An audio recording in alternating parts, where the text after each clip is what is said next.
नमस्कार दोस्तों, मैं हूं विभोर और आपका एक बार फिर से स्वागत करता हूं मेरे YouTube चैनल पर जिसका नाम है लर्न लॉ विद विभोर। पिछली वीडियो पर हम लोगों ने बात करी थी डेफिनेशन ऑफ थॉट की, फिर हमने देखा डेवलपमेंट ऑफ थॉट। आज की इस वीडियो पर हम देखने वाले हैं distinguishment between law of thought, law of crime, law of quasi contract and law of breach of trust. हम इन चीज़ों को देखेंगे और इनका डिस्टिंग्विशमेंट करने का काम करेंगे। So how do we distinguish law of thought from law of crime, how do we distinguish law of tort from law of contract, and how do we distinguish law of tort from quasi contracts। आज की जो हमारी video होगी उसका basic focus इस चीज़ के ऊपर रहेगा। तो आइए वीडियो शुरू करते हैं। सबसे पहले हम बात करेंगे distinguishment between law of crime and law of tort. Law of tort और लॉ ऑफ क्राइम को हम किस तरीके से डिस्टिंग्विश कर सकते हैं, इसको जानना हमारे लिए इम्पोर्टेंट है। तो जब हम बात करते हैं लॉ ऑफ क्राइम की और लॉ ऑफ टॉर्ट की, एक कंसेप्ट निकल करके आता है रॉन्ग का। क्राइम एक रॉन्ग है, टॉर्ट एक रॉन्ग है, राइट। हमने क्या कहा था, a tort is a civil wrong for which it is not a breach of contract और अ ब्रीच ऑफ ट्रस्ट। तो बेसिकली जब लॉ ऑफ टॉर्ट की हमने बात करी वो सिविल रॉन्ग है, जो ब्रीच ऑफ कॉन्ट्रैक्ट और ब्रीच ऑफ ट्रस्ट दोनों ही नहीं है। बट जब हम बात करते हैं क्राइम की, क्राइम इज एक क्रिमिनल रॉन्ग है। तो हम सिविल रॉन्ग थे, क्रिमिनल रॉन्ग है। अब दो रॉन्ग निकल करके आए, बट रॉन्ग के दो अलग अलग हेड निकल के आते हैं, एक है पब्लिक रॉन्ग, एक है प्राइवेट रॉन्ग। अब पब्लिक रॉन्ग और प्राइवेट रॉन्ग ये क्या चीज़ है, इसको जानना भी बहुत इंपॉर्टेंट है। पब्लिक रॉन्ग का मतलब क्या है, जब आप कोई ऐसा काम कर रहे हो जिससे पूरी पब्लिक दिक्कत में आ जाए, वो पब्लिक रॉन्ग है। वहीं पर को अगर आप कोई ऐसा काम करो जिससे सिर्फ एक इंडिविजुअल या एक ग्रुप ऑफ इंडिविजुअल अफेक्ट होते हैं, then it is a private wrong. But जो ग्रुप है वो एक कॉमन ग्रुप होना चाहिए। ये ना हो कि एक अलग आदमी, चारों का कोई आपस में कोई कोरिलेशन नहीं है और आप चारों के साथ डिफरेंट काम कर दे रहे हो, तो आप कहो कि ग्रुप है तो ये टॉर्ट है। नहीं, वो चारों एक पर्टिकुलर काइंड ऑफ ग्रुप का होना चाहिए, तब आप कह सकते हो कि वो एक प्राइवेट रॉन्ग है। एक प्राइवेट बॉडी के अगेंस्ट रॉन्ग हो गया है। ग्रुप ऑफ पीपल एक प्राइवेट बॉडी बन जाती है, उसके अगेंस्ट रॉन्ग हो रखा है। बट द क्वेश्चन इज कि वो सिविल रॉन्ग होना चाहिए। The moment it becomes criminal wrong, it is a public wrong because all the crime is a crime against state, it is a crime against everyone। ठीक है, ये एक basic difference निकल करके आता है। तो बेसिकली जब हम बात करते हैं प्राइवेट रॉन्ग की, तो एक प्राइवेट की जो एक प्राइवेट इंसान के जो राइट्स होते हैं वो इसका इन्फ्रिंजमेंट है। आई एम सॉरी, मैं एक प्राइवेट आदमी हूँ, मेरे कुछ राइट हैं। अगर आप मेरे राइट को इन्फ्रिंज करोगे then it is a private wrong. But अगर आप कोई ऐसा काम कर दोगे जिससे पूरी सोसाइटी अफेक्ट हो जा रही है, तो वो निकल करके आएगा आपका क्रिमिनल रॉन्ग। अब पब्लिक राइट जो आपके, देखो आपके को सिविल राइट है, कुछ आगे पब्लिक राइट है, कुछ आगे पर्सनल राइट है। राइट टू प्राइवेसी आपका पर्सनल राइट है। अब आकर के मैं उसको बीच करूँगा तो एक पब्लिक डेफेमेशन का आप केस मेरे साथ कर सकते हो। अगर मैं आप कुछ करते हो, मैंने कुछ जाकर बोल दिया, आपके अगेंस्ट कुछ बोल दिया जिससे आपकी जॉब में दिक्कत आना शुरू हो गई, तो एक प्राइवेट लाइफ का आपका वॉल्यूशन निकल करके आ गया, तो आप कह सकते हो मेरा प्राइवेट राइट वैलिड हो गया है। So then it is a private wrong and case for tort can be filed. But वहीं पर को अगर मैं आपको डिफेम करूं इन पब्लिक एट लार्ज, उस केस पर क्या होगा। अब आपका काम धंधा सब बंद करा दिया, आपका बाहर निकलना मुश्किल करा दिया, तो एक बड़ा क्राइम बन गया है। अब आपका जो पब्लिक राइट्स वो भी वैलिड होना शुरू हो गए, then it becomes a public wrong. ठीक है, तो डिपेंड करता है फ्रॉम केस टू केस कि कौन सा रॉन्ग कमिट हो रहा है। पर जब हम बात करते हैं पब्लिक रॉन्ग और प्राइवेट रॉन्ग की और टॉर्ट और क्राइम की, डिफरेंस कैसे निकल करके आएगा। जो टॉर्ट होगा वो हमेशा एक प्राइवेट रॉन्ग होगा, जो क्राइम होगा वो हमेशा एक पब्लिक रॉन्ग होगा। पहला डिफरेंस दोनों के बीच पर ये है। ठीक है, अब हम बात करते हैं कुछ पब्लिक रॉन्ग ऐसे भी हो सकते हैं जो प्राइवेट रॉन्ग भी हों। मतलब आप चाहो तो सिर्फ प्राइवेटली सू कर सकते हो, तो एक डिस्टिंक्शन ये भी निकल करके आता है। अब वो कब होता है उस बात को जानना इंपॉर्टेंट है। जैसे डेफेमेशन है, न्यूसेंस है, कॉन्स्पिरेसी है, नेग्लिजेंस है, ये पब्लिक भी हो सकता है, प्राइवेट भी हो सकता है। आप पब्लिक नेग्लिजेंस भी कर सकते हो, प्राइवेट नेग्लिजेंस भी कर सकते हो, या पब्लिकली डिफेम भी कर सकते हो, प्राइवेटली डिफेम भी कर सकते हो। सपोज ए, बी और सी तीन लोग हैं। सी बोलता है कि ए ऐसा आदमी है बी से, तो ये एक बेसिकली प्राइवेट रॉन्ग हो गया। बट वहीं सी एडवर्टाइज कर देता है दुनिया के सामने कि बी ऐसा आदमी है, पब्लिक रॉन्ग हो गया।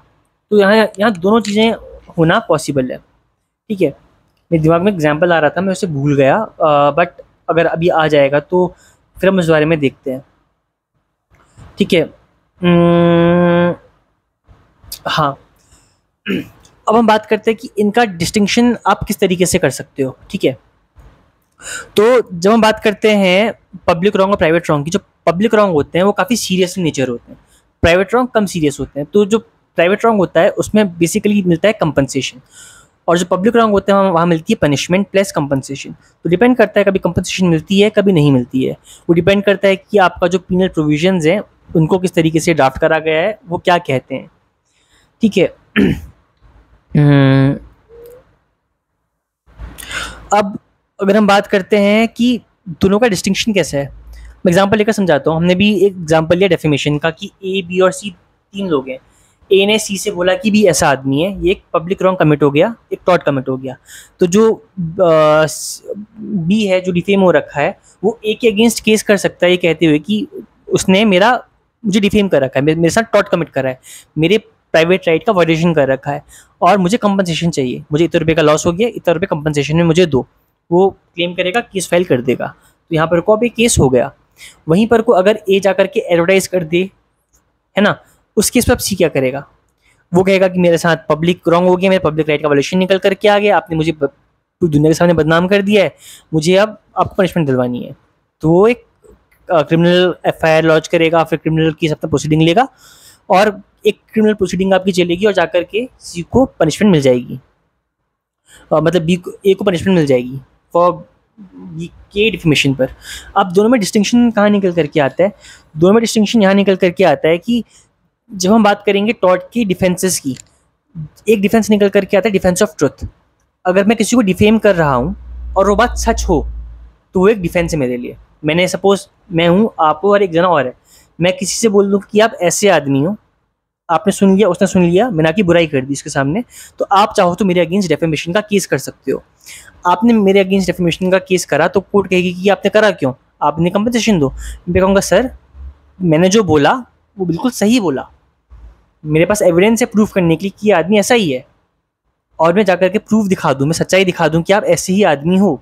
उस केस पर अब कोई क्राइम नहीं बनता, उस केस में अब कोई रॉन्ग नहीं बनता, क्योंकि मैंने एक सच बोला उससे। अब तो अब आप उसको एक डिफेंस माना जाएगा मेरा, और मुझे कंपनसेशन देने की कोई ज़रूरत नहीं पड़ेगी।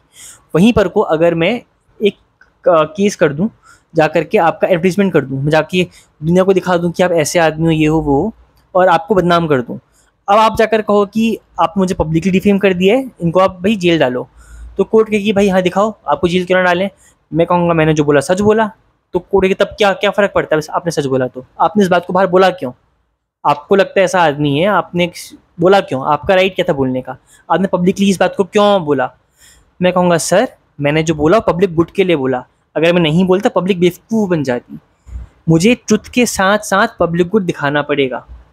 जब पब्लिक गुड दिखाऊंगा तब जाकर एक कोर्ट कहेगी हाँ अभी एक डिफेंस है, क्योंकि जो आपका पीनल प्रोविजन है डेफेमेशन का सेक्शन 499 के अंदर वो दे रखा है। तो सेक्शन 499 का जो फर्स्ट एक्सेप्शन है वो ये बात करता है कि कब तो आप एक डिफेंस क्लेम कर सकते हो, आपका जो डिफेंस होगा वो डिफेंस क्या होगा। अब जब मैं ये बात करके उसको प्रूफ करूँगा तो तब मुझे डिफेंस मिलेगा, तब जा कर के मैं सेफ फील करूँगा, राइट। तो यहाँ तक का हमारी बात क्लियर। तीसरा जो हम बात लेकर चलेंगे वो ये करेंगे कि जो हमारा प्राइवेट रॉन्ग होता है उसमें जो प्लेंटिफ होता है वो केस फाइल करता है अगेंस्ट डिफेंडेंट, केस चलेगा। और अगर प्लेंटिफ को लगता है कि नहीं यार कोई बात नहीं, केस बहुत लंबा खींचने पे लगा है, मुझे रोज़ कोर्ट जाना पड़ रहा है, खाली दिमाग ख़राब हो रहा है, एक काम करता हूँ उससे बात करता हूँ, आपस में हम कॉम्प्रोमाइज़ करते हैं, बात ख़त्म करते हैं। बुलाया बैठे कॉम्प्रोमाइज़ करा, पैसे लिए नहीं लिए, जो करा करा, बात निपटा दिया, ख़त्म हो गया। अब यहाँ पर को केस ख़त्म हो जाएगा, क्योंकि प्लेंटिफ जो होगा वो अपना केस वापस ले लेगा, केस ख़त्म, क्योंकि सिविल रॉन्ग था। बट वहीं पर को अगर पब्लिक रॉन्ग था, यानी कि कोई क्रिमिनल रॉन्ग था, क्राइम था कोई, उस केस पर अगर आपस में हम कॉम्प्रोमाइज़ भी कर लें कोई फ़र्क नहीं पड़ता।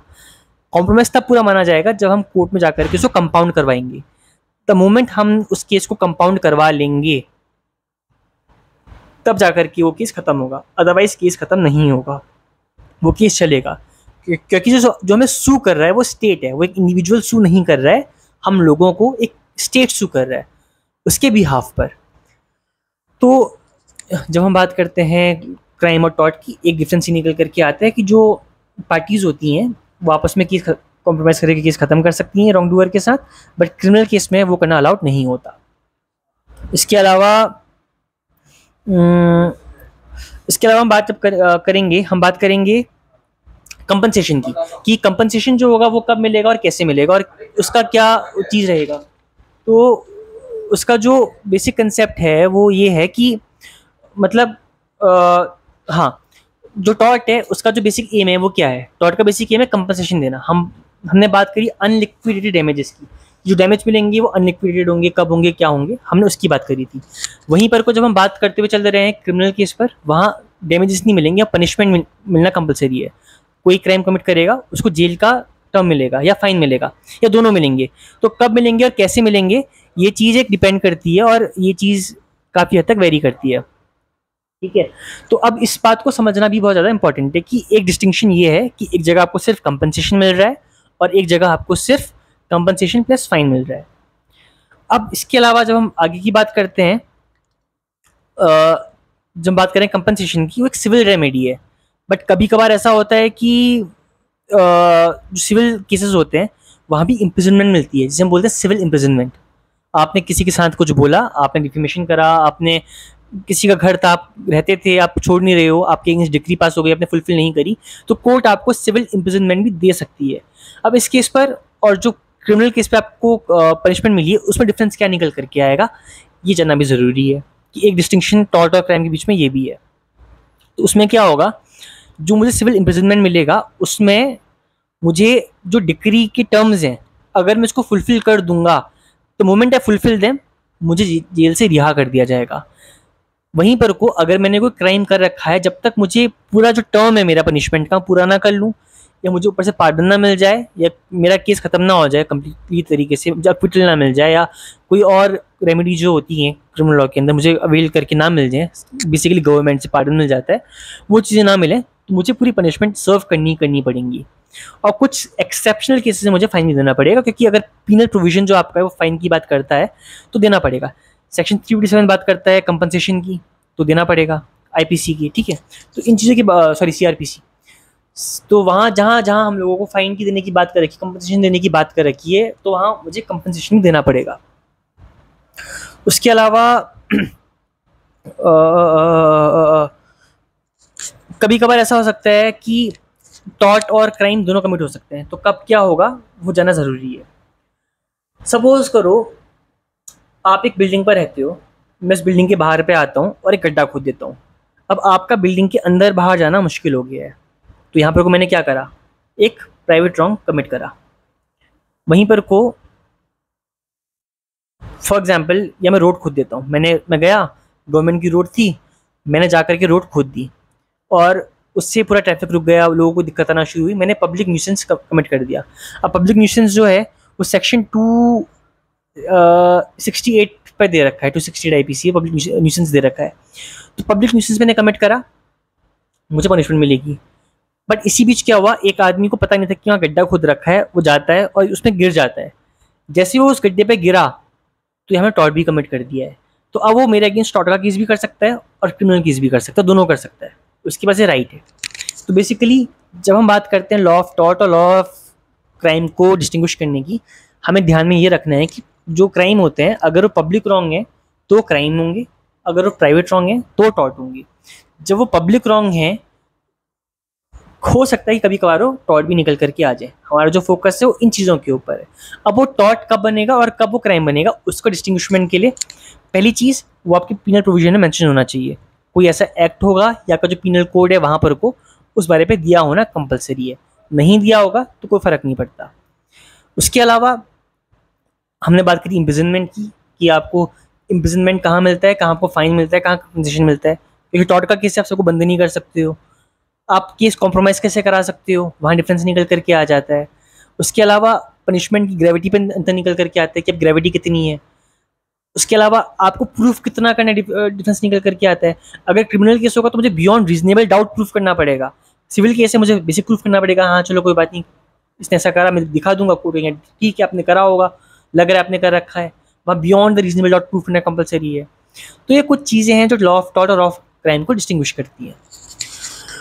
अब हम आते हैं लॉ ऑफ टॉर्ट और लॉ ऑफ कॉन्ट्रैक्ट को कैसे डिस्टिंग्विश करते हैं। तो कॉन्ट्रैक्ट क्या है, कॉन्ट्रैक्ट का ब्रीच कब होता है? पहले कॉन्ट्रैक्ट है क्या, इस बात को समझते हैं। दो लोगों ने आपस में अग्रीमेंट करा, वो अग्रीमेंट इन्फोर्सेबल बाय लॉ है, वो कॉन्ट्रैक्ट है। अब जब हम कॉन्ट्रैक्ट करते हैं, हम अग्रीमेंट पे सभी टर्म्स एंड कंडीशंस मेंशन करते हैं कि अगर ऐसा होगा तो ऐसा होगा, नहीं होगा तो ये होगा। हम A to Z सब चीज़ें मेंशन करते हैं। तो अब इस केस पर क्या होने वाला है कि जब मैं बात कर रहा हूँ लॉ ऑफ टॉर्ट और लॉ ऑफ क्राइम की, तो बेसिकली लॉ ऑफ टॉर्ट के अंदर अंदर सिंपल सी टर्म जाना ज़रूरी है कि जो डैमेजेस हैं वहाँ फोकस करना इंपॉर्टेंट है। हमने जब लॉ ऑफ टॉर्ट को डिफाइन करा था, हमने कहा था damages are unliquidated in nature. Contract के बीच पर हमेशा लिक्विडेटेड डैमेजेस हमको मिलेंगे। लिक्विडेटेड डैमेजेस का मतलब क्या होता है कि जो पैसा होगा, जो कंपनसेशन होगा, वो फिक्स्ड होगा। मैं आपके साथ कॉन्ट्रैक्ट करूंगा कि मैं आपको आज 1 लाख रुपए दे रहा हूँ, आप कल मुझे इतना किलो सेब मेरे घर पहुँचाएंगे। आपने नहीं पहुँचाए तो मुझे आप इतना रुपये कंपनसेशन दोगे। तो मैंने आपके साथ एक मैंने कॉन्ट्रैक्ट कर लिया, आपने सेब नहीं दिया, आप मुझे नहीं दे पाए, तो आप मुझे अब कंपनसेशन दोगे, डैमेजेस दोगे। वो मैंने पहले ही अग्रीमेंट में दे रखे हैं। वहीं टॉर्ट कमिट हो जाएगा तो उस केस में आप डैमेज क्या होगा ये तो मुझे पता ही नहीं है ना। तो अब जो डैमेज होगा वो कोर्ट डिसाइड करेगी। तो पहला डिस्टिंक्शन लॉ ऑफ टॉर्ट और लॉ ऑफ कॉन्ट्रैक्ट पर ये है। अब लॉ ऑफ कॉन्ट्रैक्ट जो है वो इंडिविजुअल के आपस में जो कॉन्ट्रैक्ट होगा उसके ऊपर बेस्ड होगा। जब उस कॉन्ट्रैक्ट का ब्रीच होगा तब आपका कॉन्ट्रैक्ट का ब्रीच होगा। बट वहीं पर को आपकी जो ड्यूटी होगी कॉन्ट्रैक्ट के अंदर, आप तब ब्रीच करोगे तब आपका कॉन्ट्रैक्ट ब्रीच हो जाएगा। वहीं पर को अगर लॉ ने कोई ड्यूटी आपके ऊपर इम्पोज कर रखी है तो उस केस पर लॉ ऑफ टॉर्ट लागू होगा, क्योंकि आपकी जो ड्यूटी है वो टुवर्ड्स पब्लिक एट जनरल है, पब्लिक एट लार्ज आपकी ड्यूटी है। जैसे सपोज मैं अगर कॉन्ट्रैक्ट करूँ, सेब की मैंने बात करी आपसे कि आप मुझे इतना किलो सेब पहुँचाएंगे, नहीं पहुँचाया, आपने ड्यूटी ब्रीच कर दी अपनी, तो यहाँ मैं आपको आकर के सू कर सकता हूँ कि आपने मुझे सेब नहीं दिए। वहीं पर को लॉ ने कहा है कि आप किसी के घर के अंदर नहीं घुस सकते हो, किसी प्राइवेसी आप ख़राब नहीं कर सकते हो। आप ज़बरदस्ती मेरे प्रॉपर्टी में ट्रेसपास कर रहे हो, आपका कोई काम था नहीं, आप वहाँ आकर के ट्रेसपास कर रहे हो, गड्ढा खोद रहे हो, कुछ भी काम कर रहे हो, तो आपका राइट क्या था? आप कैसे मेरी प्रॉपर्टी के अंदर घुसे, आपने किस राइट से उसमें गड्ढा खोदा, आपको दिखाना पड़ेगा। तो यहाँ पर कोई टॉर्ट कमिट हो गया है। अब ये कॉन्ट्रैक्ट का बीच नहीं है, जो आपकी ड्यूटी है उसको यहाँ गवर्नमेंट ने सेट कर रखा है। टॉर्ट का सेकंड डिफरेंस हम ये कह सकते हैं लॉ ऑफ टॉर्ट और लॉ ऑफ क्राइम का, कि लॉ ऑफ टॉर्ट पर जो हमारी ड्यूटी होगी उसको हम आपस में डिसाइड करेंगे लॉ ऑफ कॉन्ट्रैक्ट के केस पर। बट लॉ ऑफ टॉर्ट पर वो जो ड्यूटी है वो गवर्नमेंट डिसाइड करके देगी, वो लॉ आपको डिसाइड करके देगा कि आपकी ड्यूटी ये है। ठीक है। उसके अलावा जो कॉन्ट्रैक्ट होगा उसमें जो आपके कॉन्ट्रैक्ट के पार्टीज़ होंगी सिर्फ वो आपको सू कर सकती हैं।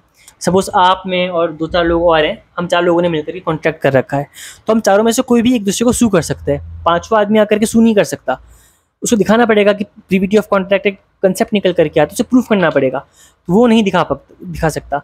बट टॉर्ट के केस पर आपकी जो ड्यूटी है टुवर्ड्स पब्लिक एट लार्ज है, तो पब्लिक कोई भी इंसान आकर के आपको सू कर सकता है। उसके अलावा जो डैमेज है, हमने पहले बात कर ली, जो डैमेज है वो आपको लिक्विडेटेड डैमेजेस मिलेंगे, वहाँ आपको अनलिक्विडेटेड डैमेजेस मिलेंगे, है ना। इसके अलावा कुछ और मैंने लिखा है तो मैं चेक कर लेता हूँ।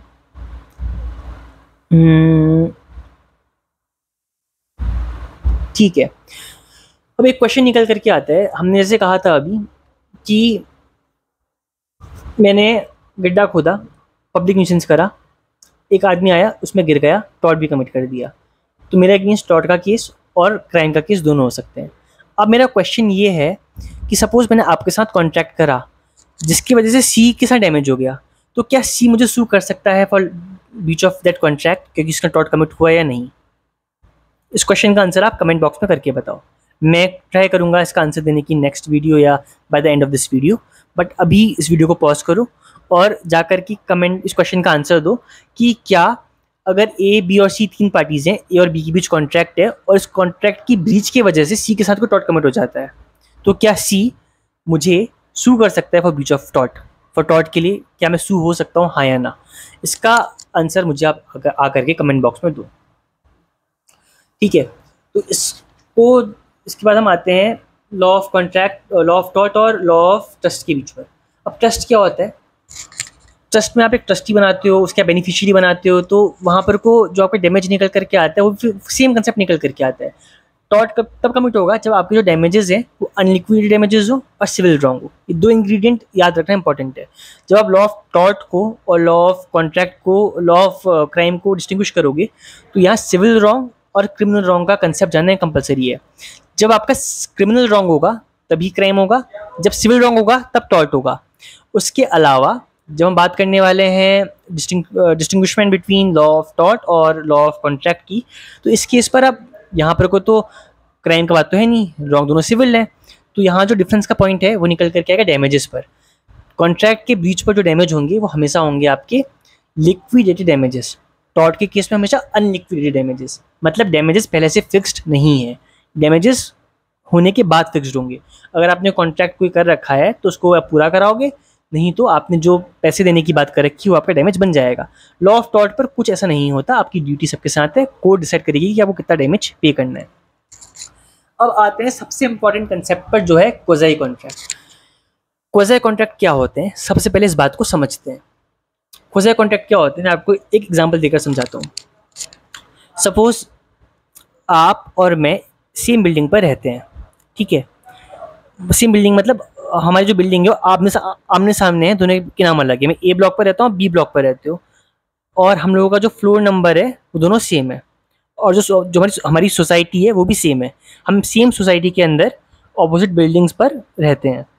मैंने शाम को डोमिनोज को फ़ोन मिलाया और कहा कि मेरे घर पिज़्ज़ा भिजवाओ, मेरे बिल्डिंग का नंबर ये है, मेरा ब्लॉक नंबर ये है। डोमिनोज वाला बंदा आता है, सोसाइटी के अंदर घुसता है, घुसने के बाद तो कन्फ्यूज़ हो जाता है कि कौन सा ब्लॉक है, ए ब्लॉक है या बी ब्लॉक है। बी ब्लॉक पर रहता हूँ, मैं ए ब्लॉक पर रहता हूँ। वो कन्फ्यूज़ हो जाता है, वो पहुँच जाता है बी ब्लॉक पर, और आपका मेरा फ्लोर सेम होता है, तो आपके फ्लोर पर घंटी बजा करके पिज़्ज़ा आपके वहाँ रख जाता है और चलता बनता है।